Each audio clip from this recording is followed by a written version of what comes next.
کل قیامت کے دن ایک عورت 4 مردوں کو جہنم میں لے جائے گی۔ عرض کیا گیا وہ کیسے؟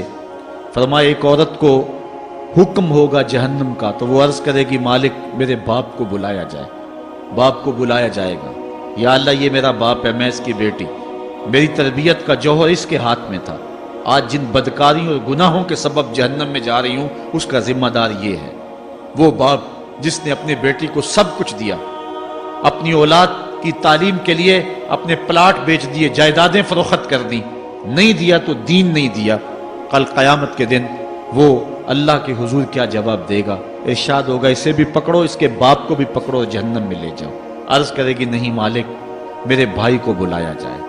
بھائی کو بلایا جائے گا، مالک یہ میرا بھائی ہے، میں اس کی غیرت تھی، میں جن راہوں پہ چل کر کے تیرے عتاب اور تیرے قہر و غضب کی حقدار بنی اس کا ذمہ دار یہ ہے، اگر یہ مجھے روکتا، اپنی آبرو کی حفاظت کرتا، اپنی ناموس کا پہرا دیتا تو میں ان راستوں کی مسافر کیسے بنتی؟ میری خرابی کا ذمہ دار یہ ہے۔ اب وہ بھائی کیا جواب دے گا جو چوکوں اور موڑوں پہ کھڑا ہو کے آنے اور جانے والی بہنوں اور بیٹیوں کو دیکھتا ہے اور یہ سمجھتا ہے کہ میری بہنیں اور میری بیٹیاں گھر میں محفوظ ہیں؟ وہ قیامت کے دن کیا جواب دے گا؟ ارشاد ہوگا اسے بھی پکڑو، اس کے باپ کو بھی پکڑو، بھائی کو بھی پکڑو، جہنم میں لے جاؤ۔ عرض کرے گی نہیں مالک میرے شوہر کو بھی بلایا جائے۔ بلایا جائے گا، مالک یہ میرا شوہر ہے اور میں اس کی بیوی، میری تربیت کا جوہر ماں باپ کے بعد اس کے ہاتھ میں تھا اور اس کے پاس طلاق کی دھمکی ایسی چیز تھی، مجھے جو چاہتا منواتا اور جس انداز میں ڈھالنا چاہتا مجھے ڈھال لیتا، لیکن اس نے مجھے کبھی راہ حق کی طرف نہیں بلایا تھا۔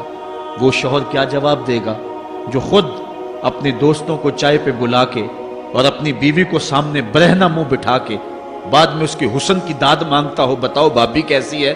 تو وہ کیا جواب دے گا قیامت کے دن؟ ارشاد ہوگا اس کو بھی پکڑو، اس کے باپ کو بھی، اس کے شوہر کو بھی اور اس کے بھائی کو بھی جہنم میں لے جاؤ۔ عرض کرے گی نہیں مالک میرے بیٹے کو بھی بلایا جائے۔ بیٹے کو بلایا جائے گا، مالک یہ میرا بیٹا ہے، میں اس کی ماں ہوں، میرے سینے میں اس کے لیے تڑپتی ہوئی ممتا تو نے رکھی تھی، یہ روٹھ جاتا تو زندگی اجاڑ ہو جاتی، جو بھی چاہتا ضد کر کے منوا لیتا، مجھے کسی کے گھر کے برتن بھی مانجنے پڑے تو میں نے اس سے بھی گریز نہیں کیا، اس کی ہر فرمائش کو پورا کیا، اپنا زیور بیچ کے اس کی تعلیم مکمل کروائی۔ اگر یہ ضد کرتا کہ امی آپ نماز نہیں پڑھتی، میں آپ کے ہاتھ کا کھانا نہیں کھاؤں گا، امی آپ یہ عمل کیوں کرتی ہیں، یہ شریعت میں جائز نہیں ہے، تو میں جو ہے وہ کھانا نہیں کھاؤں گا، تو کیا میری ممتا مجبور نہ ہو جاتی؟ اس نے ساری زندگی کیا مجھے اس کے بارے میں کوئی کہا تھا، نیکی کی طرف بلایا تھا، بدی سے روکا تھا؟ جس بیٹے نے اپنی ماں سے ہر ضد پوری کروائی ہو تو اس نے صرف دین کے بارے میں کوئی ضد نہیں کی ہے، تو وہ کل قیامت کے دن کیا جواب ہوگا؟ ارشاد ہوگا اسے بھی پکڑو، اس کے باپ کو بھی پکڑو، اس کے خاوند کو بھی پکڑو، بھائی کو بھی پکڑو، بیٹے کو بھی پکڑو اور 5 کو گھسیٹ کے جہنم میں لے جاؤ۔